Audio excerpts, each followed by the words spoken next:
Hello, it's Dawn Michelle from Boho Tarot, and today I wanted to share with you my memorable new decks that I worked with in 2021. So I recently did Nina's hashtag of your top 10 reading decks, and that was a lot of fun, but that got me thinking about what was my top sort of new deck that I played with or explored each month in 2021. So I went through all of my tarot journals for the year and I looked at the decks that I worked with each month and I picked out one new or new to me deck that I hadn't worked with yet for each of the 12 months for 2021. So I thought it would be fun to sit down together and go through, and I will show you each of my most memorable new decks from 2021 by month.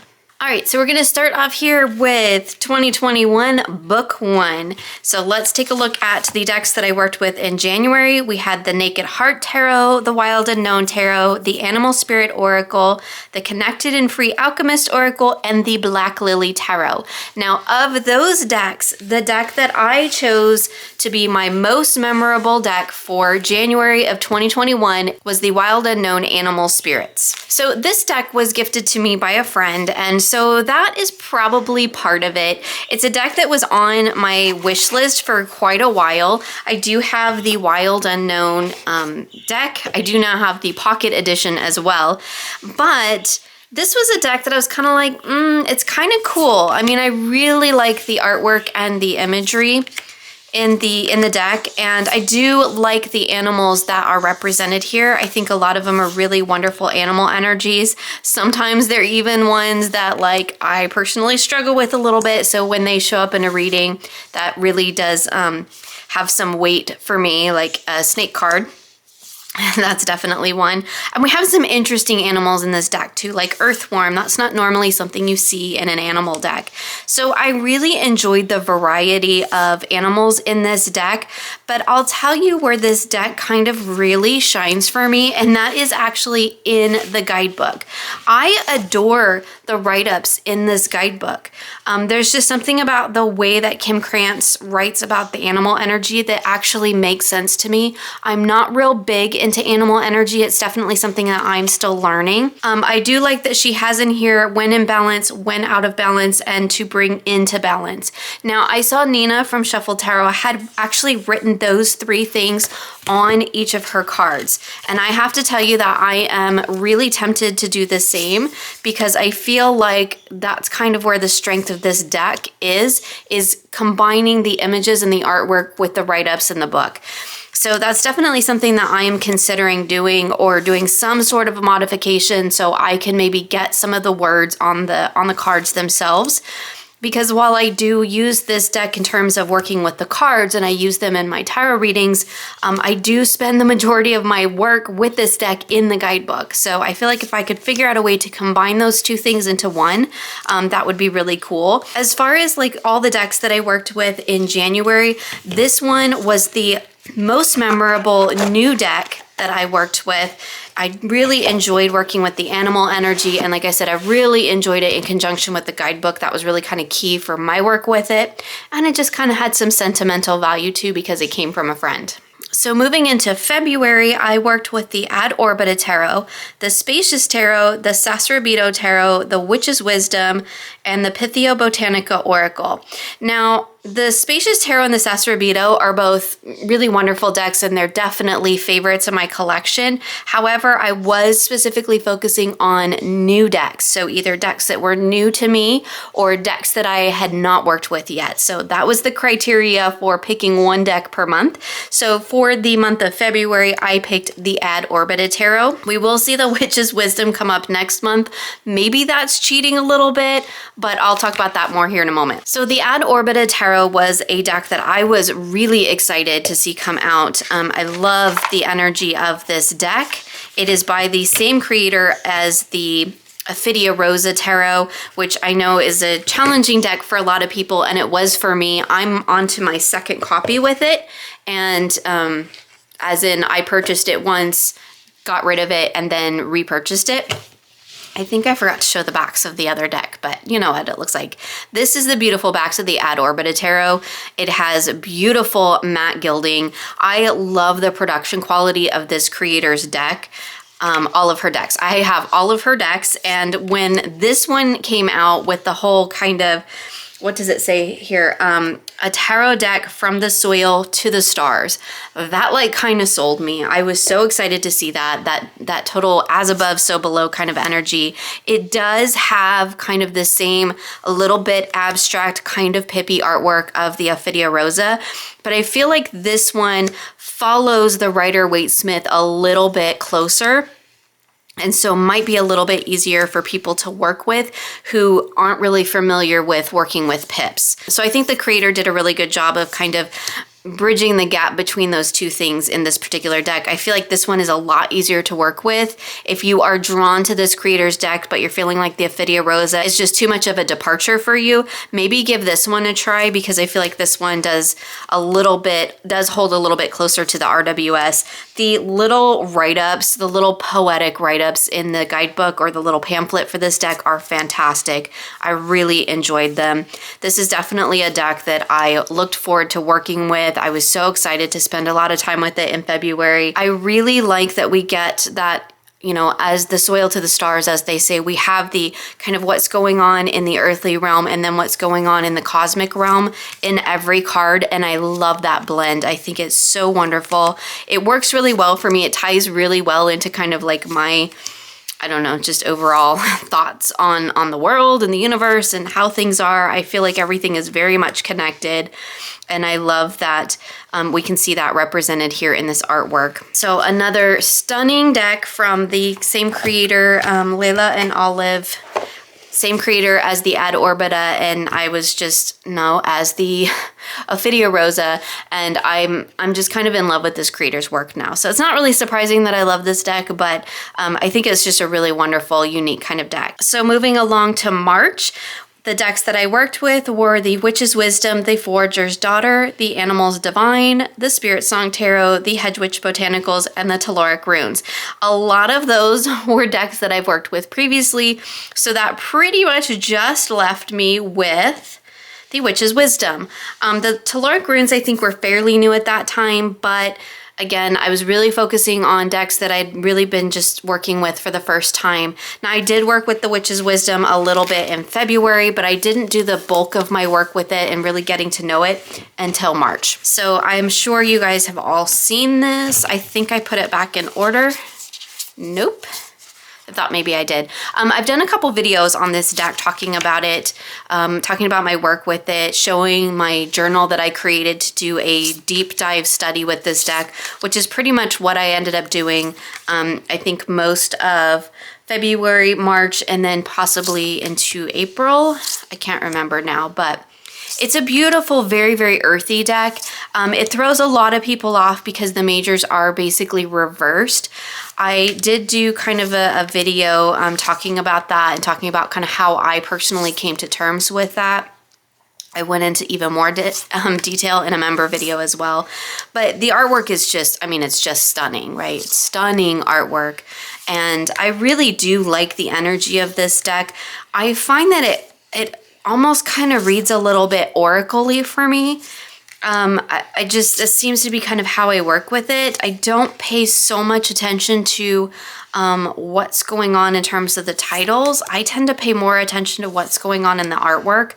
And in fact, to be perfectly honest with you, I am half tempted to just chop the titles off and use it strictly as an oracle, like an intuitive oracle, just working with the imagery, because I think the imagery is really, really beautiful. And while I am a longtime fan of Phyllis Curott, who wrote the guidebook and worked with the artist, I believe it's Danielle Barlow. Hopefully I have that correct. While I am a long-term fan of hers, like I've had her books for 20 plus years, and she was one of the first kind of witchy authors that I read, there's a lot of things about this deck and the write-ups that do kind of miss the mark for me just in my personal work with the tarot and how I view it. And so I think that's why I am more tended to draw more towards using it as an oracle, because oh, look at that. I mean, it's just beautiful. Also, I do have to say that this deck, in a sense, is kind of super memorable in March because this is when I kind of realized that I really, really dislike this cardstock and I really dislike the size of this deck. That is another reason why I'm considering trimming it down and just taking the titles off, because I literally cannot get my hands around this deck. I can't shuffle it. I certainly can't riffle it because it is too big. It is way too thick. I wish this would have been, it's very cardboardy. Here's the backs while we're looking at that. And so I have some frustrations with this deck. This definitely could have been one of my Wrath decks from the 7 Deadly Sins tag, which I did not too long ago. It's definitely, I have some issues with it, but I mean, the intention and the beauty in the images is just absolutely stunning. And so I do keep it. But again, I am tempted to trim it down, try to make it a little bit smaller, and just kind of make it visually represent more how I use it, which is really not as a tarot, to be perfectly honest. So this deck was super memorable in March because I did a real deep dive study with it, really got to know it, found that there were some things about it that I really didn't jive with, but it was a very memorable experience, and that's pretty much the criteria for what I'm doing today. So moving on to April, I did something a little bit different in April. I think I was using the Goddess Dream Oracle as my sort of main focal point, and then I used all my tarot decks around that one oracle. If you know that deck, you know that this whole spread here was inspired by the back of those cards. And I worked with it with the Dreaming Way Tarot, the Fairy Tale Tarot, that's the Lisa Hunt version, the Tarot of the Mystical Moments, and the Ostara Tarot. Now, I kind of went back and forth between the Tarot of the Mystical Moments and the Ostara Tarot, because technically the Tarot of the Mystical Moments was a new deck to me in April, whereas the Ostara is not technically a new deck in my collection, but it came in, and then as soon as it came in when it was new and it first came out, my youngest pretty much took it. So while it's lived in our house for many years, I have personally never really worked with it much. So it came back to me not too long ago, and so I decided to work with it in April. And the reason that I am including it here as my memorable deck for April was because I had kind of memorable experiences with it. I had some really wonderful readings. I did a mod with it. I kind of took care of some of the things that bothered me about this deck, which was primarily I do believe it had sharp, shiny silver gilding. So I trimmed all that off, and I did this really fun, super labor intensive edge job on it. This deck, it finally kind of clicked for me a little bit. I've always struggled with this deck. When I was helping my youngest learn to read and to work with this deck, that was a bit of a challenge because I myself struggled with a lot of the images. I think that really kind of helped, and it really, I think, made an impact subconsciously, because when I came back to it and I was working with it in April, I realized that there are a ton of cards in this deck that I actually really, really dig. This is one of them. This card to me, this 10 of Swords, is so powerful. And it's one of the reasons why I wanted to really work with the deck, because here we have this whale, and you can see that the swords are not actually stuck in the whale. There's no blood, it's not bleeding, they're not even real swords. It's kind of like barnacles almost. And as soon as this whale breaches and then slams back down into the water, it's gonna knock all those swords off. So it's kind of like, to me, taking all of that mental energy that you've just been building up and building up and building up, and you're just going to explode out of it, come back down, and you're gonna be kind of rid of it. You're gonna be reborn in a sense. And I just think that is so powerful. And there's a lot of cards in this deck that I think actually have a lot going on in terms of the depth of the cards and the imagery and the symbolism. One of the things that does kind of throw me off is this deck has 4 different artists, so the art style does change. I think they did, each of them did, I think one of the suits, and then I think they kind of split up the major arcana. But I love this. We have the 6 of Swords, and then you can see the serpent in the water, like they're chasing them almost, or it's just interesting. So I did kind of have to get over the whole different artist thing. This Queen of Cups is amazing. I love her. I love this Queen of Pentacles, this Knight. I mean, again, there's just so many, I don't know why they're all upside down in crazy ways, but there's just so many cards in this deck that really did hit the mark for me when I really sat down to study it, when I really spent some time working with it. I mean, not all of them hit the mark for me. Like there's no perfect deck anyway, but there is more going on here than I really gave this deck credit for. And so I think that overall, that whole experience, I need to go through this deck and reset it right. But really that experience of going through this deck and working with it quite a bit in April and getting to know it like for real for the first time was a very memorable experience. And so that's definitely why I chose it over the Tarot of the Mystical Moments. Even though that was technically the new deck in my collection at that time, this one made a much bigger impact on me and I had a much more memorable experience with it. So moving on to May is kind of a funny one because I only worked with one deck in May. I used the Gentle Tarot exclusively all throughout May, and that was really so I could get to know this deck in depth.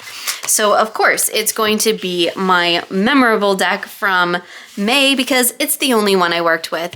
I'm not going to go into too much detail with this deck because I just spoke about this deck in my top 10 reading decks, but I love this deck. And of course, using it as my primary, not just primary, my only deck in May was really interesting. I haven't done that in a really long time, and it was wonderful to really spend that quality time with this deck. I just love this deck. I love the imagery. I love the energy of it, and it just, like, it works so well for me, and I have such a great connection to it. So moving along to book 2, we are into June of 2021.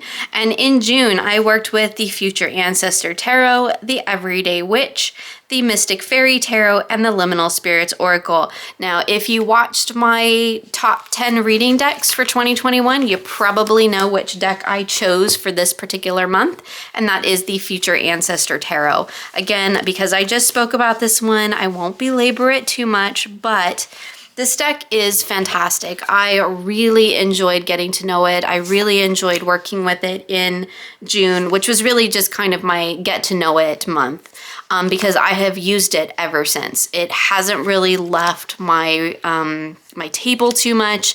I use it all the time. It just really connects for me. I love the energy of it. I love the artwork. I love the messages that I get. And as I've mentioned numerous times, the write-ups in the little pamphlet are phenomenal. They are part of, I think, what makes this deck so wonderful for me. And that's not something I say very often because I usually don't work a ton with the write-ups in guidebooks. I'll reference them, but I generally don't work with them quite as heavy as I do with this particular deck because I think they're just so special. So moving into July, I had a mermaid month, and that was a lot of fun. I worked with the Dame Darcy Mermaid Tarot, the Lisa Robertson's Mermaid Tarot, the Messages from the Mermaids Oracle, and the Whispers from the Ocean Oracle. Technically not a mermaid deck, but it's oceany, so I counted it. I would still, between the two, say the Dame Darcy one is my favorite. However, as far as being memorable, this deck, the Lisa Robertson Mermaid Tarot, surprised me. I did not expect to like this deck as much as I do.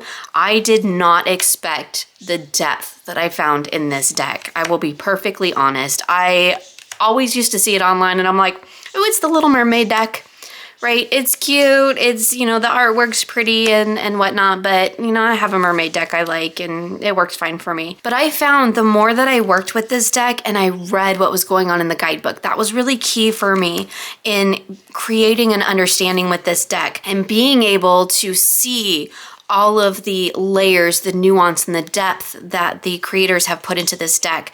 I didn't see that at first glance. It's not something that I noticed on the surface. But once I read the guidebook, I mean, it was like, it made all the difference in the world because I realized that there is so much going on here beneath the surface, which, you know, as a mermaid deck, is probably as it should be.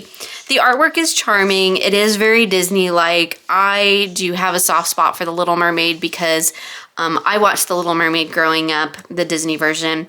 of course, and then my kids watch The Little Mermaid, particularly my youngest, all the time. Like, there was a whole Little Mermaid phase, there was a whole Little Mermaid bedroom, and so this deck also makes me think of that time, which is kind of cool. But again, it's the depth that I found in this deck that's really fantastic. And it surprised me, and it definitely made for some memorable readings. I used it for the Into the Deep challenge that I did on my Facebook group. It was fantastic for that. I had some really great potent readings with this deck. And it's one that I am intending to hang on to, because even though I have a mermaid deck that I love, this mermaid deck does something quite a bit different. I really am planning on hanging on to this one and using it because, again, the depth in this deck was wonderful, and it really, really made a huge impression on me. So heading into August, I worked with the Dreaming Way Tarot, the Soulflower Oracle, the Ink Witch Tarot, the Moon deck, the Kai Love Tarot, the Deck for Wonder Walking, and the Flora Healing. Now, the Dreaming Way Tarot showed up in my top 10 reading decks. That is definitely not a new deck, but it is one of my favorites and one of my most used tarot decks. So the deck I chose for my new deck, my most memorable new deck, was the Ink Witch Tarot. And kind of like the Mermaid Tarot, this deck surprised me. I really find the artwork super charming. Like, I love the aesthetics of this deck. I love the color palette. The artwork is absolutely beautiful.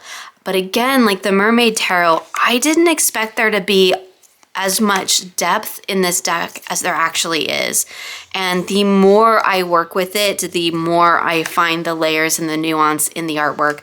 I think this creator has done a wonderful job reimagining the Smith weight system.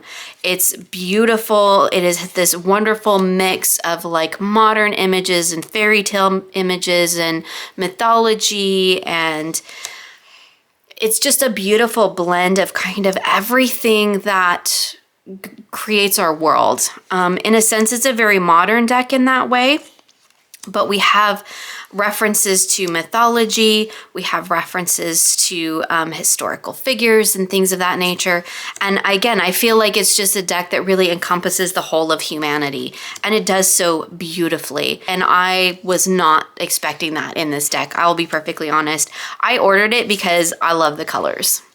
That was why I ordered it. I was like, I have to have that deck because I am a sucker for a color palette like this. Look how beautiful that is. And when I got it, I was like, oh, it's super pretty. Like, I'm excited to work with it. It's super pretty. But there's a lot of depth here. There is a lot going on, and I really enjoy the way the creator has depicted the energy of the tarot, and I think it's just beautiful. It's definitely one of my favorites. Oh, September. September was not a great month. I got really sick in September, and I only worked with a handful of decks. Like, I didn't even write them down, and you can see how much I actually did in terms of my tarot practice that month. This one came in, I think, around September, and so it's definitely the memorable deck from September. I did back this one. I apologize, it is out of print. Like, it came and went really, really fast. I was waiting for this deck for a really long time, so I'm excited to have it. I was really excited for it to come in. It was kind of a bummer that I was super sick in September because I didn't get a chance to play with it much. This deck is really wonderful. It has such a wonderful, healing, nurturing, oceany energy. It is the only like true ocean tarot that I have, like not mermaid, just ocean, which I love because I definitely have a connection to the ocean. I grew up next to the ocean, and so I really love having the ocean energy represented here in tarot form. The cards are just adorable. So I did quite a few healing readings with it during September because I was so sick. But really this just, it's charming. I waited a long time for it. I was super excited for it. So of course it ended up, being the most memorable deck. Okay, so now we're moving into my current tarot journal, book 3, which I'll be wrapping up the year with. And moving into October, I worked with the Vampire Oracle. I didn't write Oracle on there. The Madame Lydia Wilhelmina's Tarot, always a favorite. The Barbara Walker Tarot, which was another new deck, and I almost included it, but we'll talk about why I chose the other deck. The Witch's Oracle, the Darkwood Tarot, the Samhain Oracle, and the Zombie Tarot. The Zombie Tarot is always a favorite of mine during October, but definitely not new. So the deck that I ended up choosing was the Vampire Oracle by Lucy Cavendish. Even though I really enjoyed the Barbara Walker Tarot, and I definitely want to work with it some more, this deck surprised the heck out of me. I did edge it, because that's what I do.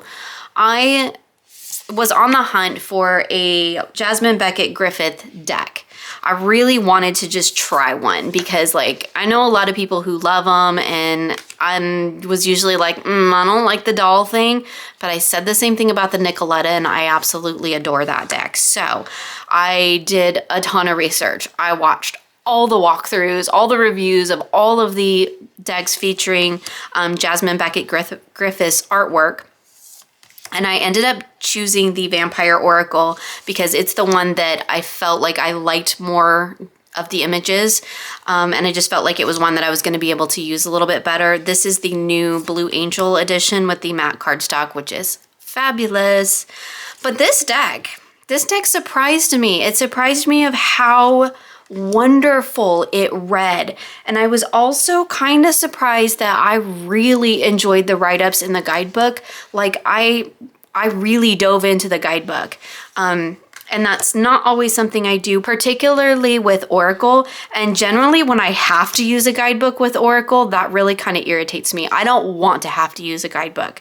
Now the thing is I don't have to use the guidebook with this deck because there are keywords or kind of like a key phrase and then keywords on every card, which you can definitely tap into, and that's definitely enough to work with. This card came up many times for me, which was funny because I was having bad dreams in October. Anyway, you can work with this deck beautifully without the guidebook. But when you add the writing from the guidebook into your work with these cards, it just takes it to a whole nother level. And that was really surprising for me.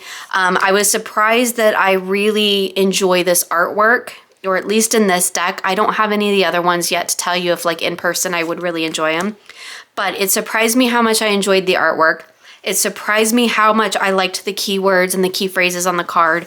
And it surprised me how often I found myself turning to the guidebook for those deeper messages.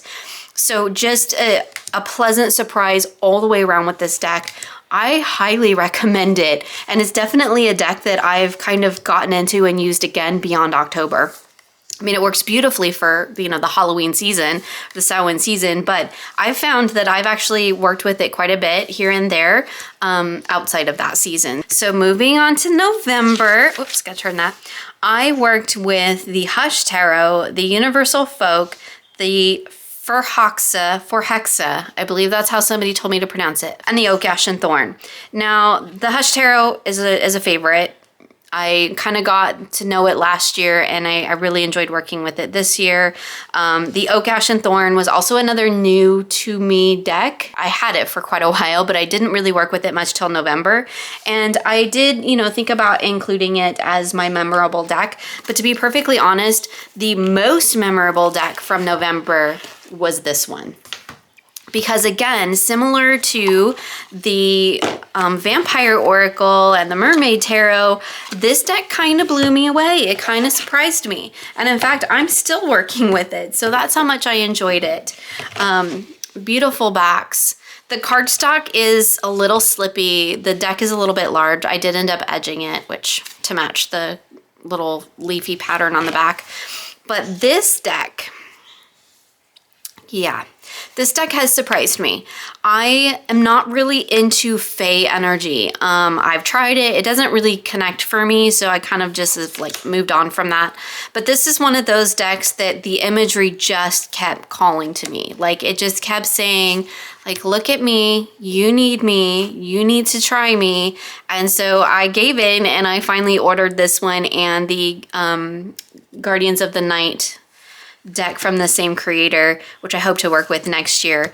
And I'm so glad that I did because this deck has totally blown me away. There's a lot of depth here. I love all the detail in the artwork. And I find that I can get lost in everything that's going on in these cards, like in a really good way.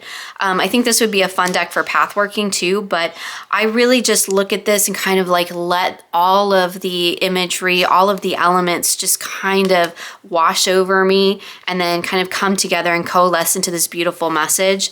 I have used it for 3-card readings. I have used it for larger readings, you know, 6, 8 cards even. And while that's a lot of energy on the table, it actually works really, really beautifully for that. So again, just a really stunning deck. I'm so glad that I got it. I do believe it's currently out of print, but I do believe there's another print run coming. I want to say next year. I'll try to leave a link for that for you in case you're interested. But yeah, this is just another deck that I really have enjoyed working with, like to the point where I'm still working with it now. And finally, for December, we're gonna get a little peek at my December page in my tarot journal. I was, again, like I said, still working with the Förhäxa Tarot. I've also been working with the Earth Wisdom Oracle, the Green Witch Tarot, the Yule Oracle, and the Forest of Enchantment. And the deck that I chose for my most memorable deck hasn't been added to this list because I've only been working with it the last couple of weeks, but it has already kind of blown me away. Like, I've already made a bag for it. I've already edged it, and I've only had it for about 2 weeks now, and you'll probably recognize the backs. This is the Northern Animal Tarot. Now, I bought the first edition imperfect, or I think it said I'm perfect, but the imperfect edition, it was on sale on her website sometime around like Thanksgiving or so. And I don't know if the normal edition has these multicolored variations on the blue. I don't know if that's an imperfection thing or if that's the way it's meant to be. I actually really like it. I think it's really cool. The printing is a bit dark, which I know was something that she was addressing in the second edition, which I do believe is funding right now. Again, I edged it.